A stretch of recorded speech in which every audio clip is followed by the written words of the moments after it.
اچھا حسن بھائی، آپ کیوں سمجھتے ہیں یا کوئی بھی مذہبی انسان یہ کیوں سمجھتا ہے کہ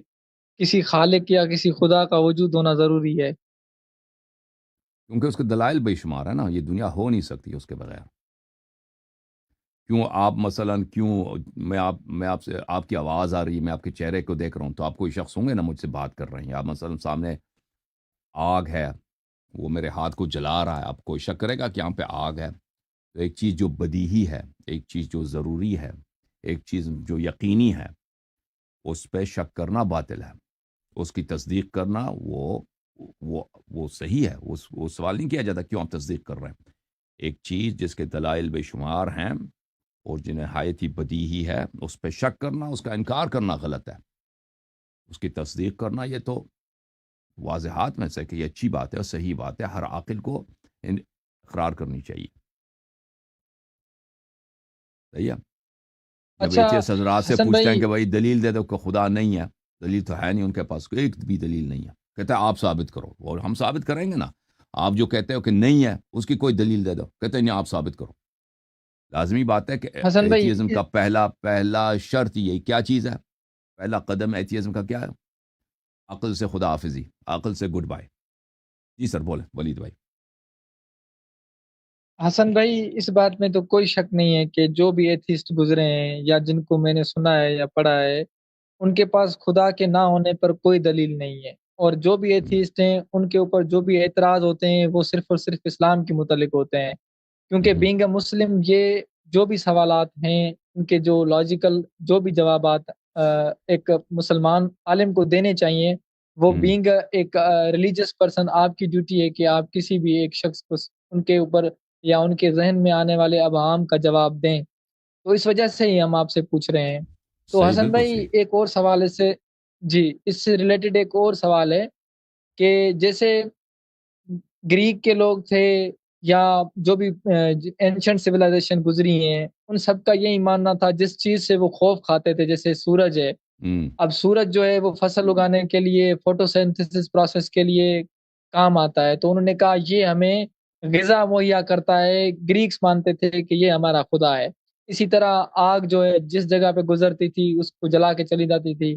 جو بھی زورشتر تھے انہوں نے کہا کہ جو ہے نا وہ آگ وہ ہماری خدا ہے۔ آپ جانتے ہوں گے کہ پچھلے جو بھی لوگ گزرے ہیں انہوں نے اس چیز کو خدا مانا ہے جس سے وہ ڈرتے تھے، یعنی ہوں انہوں نے اس کا کوئی نہ کوئی فزیکل اسٹیٹ میں رہ کر صحیح۔ کوئی نہ کوئی وجود ظاہر کرنے کی کوشش کی ہے۔ ہم ہوں جیسے مسلمان ہیں، ہم اپنے خدا کو ثابت کرنے کے لیے کسی بھی مقام پر یا کسی بھی جگہ پر کیا سب سے محکم دلیل کیا رکھ سکتے ہیں؟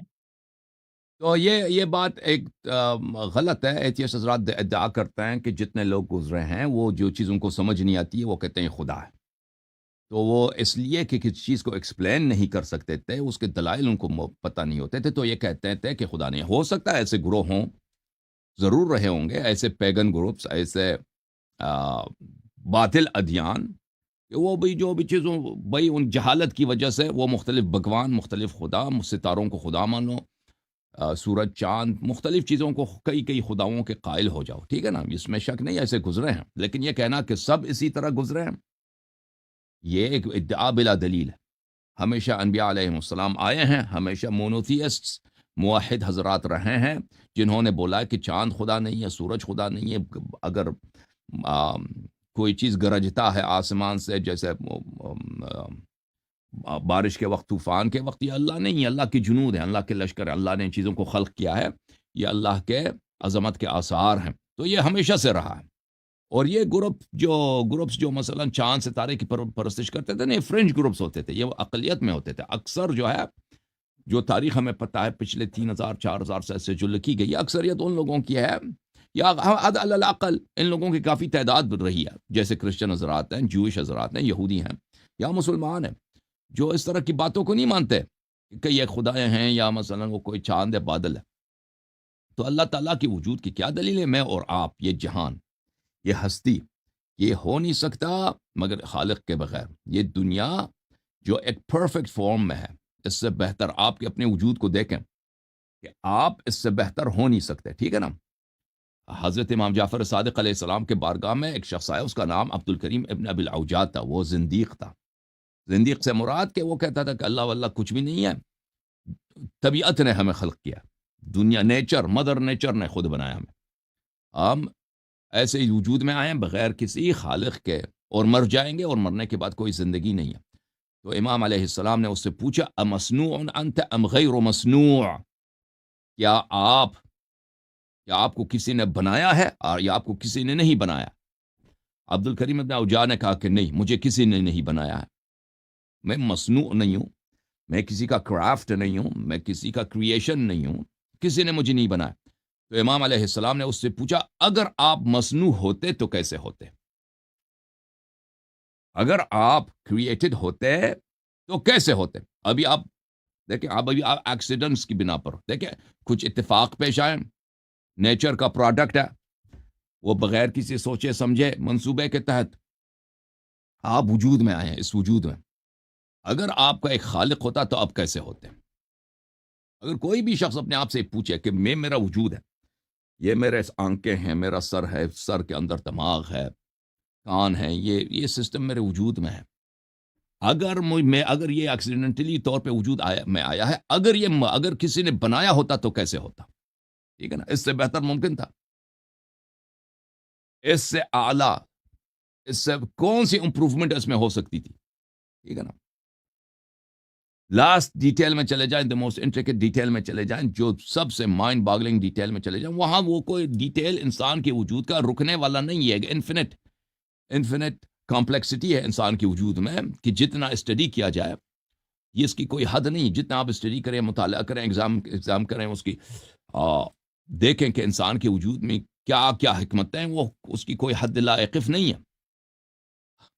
وہ پڑھتے جائیں، اسٹڈی کرتے جائیں، وہ اور مزید پہلو نکلیں گے اس میں، اس کے ہونے کے، کہ اس کے حکمت کے اور طاقت کے، کہ ایسے حکمت کے ساتھ، ایسے طاقت کے ساتھ، پلاننگ کے ساتھ یہ بنایا گیا ہے کہ عجیب و غریب۔ تو اس لیے کہ کوئی چیز بھی آپ اٹھا کے دیکھ لیں، یہ دنیا، یہ جہاں، اور پھر انسان کا وجود، کسی درخت کا وجود، اگر یہ مصنوع نہیں ہے، اگر یہ اس کا خالق نہیں ہے، اگر اس کا خالق ہوتا تو ایک کیسے چیز ہوتا؟ تو پھر انسان فوراً سمجھ جاتا ہے کہ حقیقتاً اس کا خالق ہے، جو میں نے کہا تھا کہ یہ مصنوع نہیں ہے، یہ نہیں ہو سکتا، ایک چیز جو ایکسیڈنٹلی بنتا ہے اس طرح نہیں ہوتا، ٹھیک ہے نا، ایکسیڈنٹلی ایک انگوٹھا نہیں بنتا، یہ انگوٹھے کی ڈیزائن بہت ہی سادہ ہے، ٹھیک ہے نا، اس میں چاندی ہے، چاندی میں ایک سوراخ ہے، اوپر بھی ایک سوراخ ہے، اس میں ایک پتھر ہے، یہ ایکسیڈنٹلی نہیں بنتا۔ آپ کو اگر یہ چاندی مل جائے نا کسی خرابے میں یا کسی زمین کے ڈھیر سے، کہیں گے یہاں پہ آثار قدیمہ کا انکشاف ہوا، ٹھیک ہے نا، کیونکہ یہ ایکسیڈنٹلی اس کے بننے کے امکانات زیرو کے قریب ہے، نہیں ہو سکتا، یہ اس کسی نے بنایا۔ تو اب دیکھیں کہ انسان کے وجود کو دیکھیں تو پھر لازمی بات ہے کہ اس کا خالق نہایت ہی حکیم، نہایت ہی طاقتور، نہایت ہی آل مائٹی اور پاورفل ہے۔ جی سر بولیں۔ جھوم جاؤ، پرواز کرو، کیوں فخر سے سر اٹھا، کیونکہ اللہ تعالیٰ نے تمہیں انتخاب کیا، صراط حق پر صرف تم ہو، صراط ایمان پر صرف کیا، کیونکہ اللہ تعالیٰ نے تمہیں انتخاب کیا، صراط حق پر صرف تم ہو، صراط ایمان پر صرف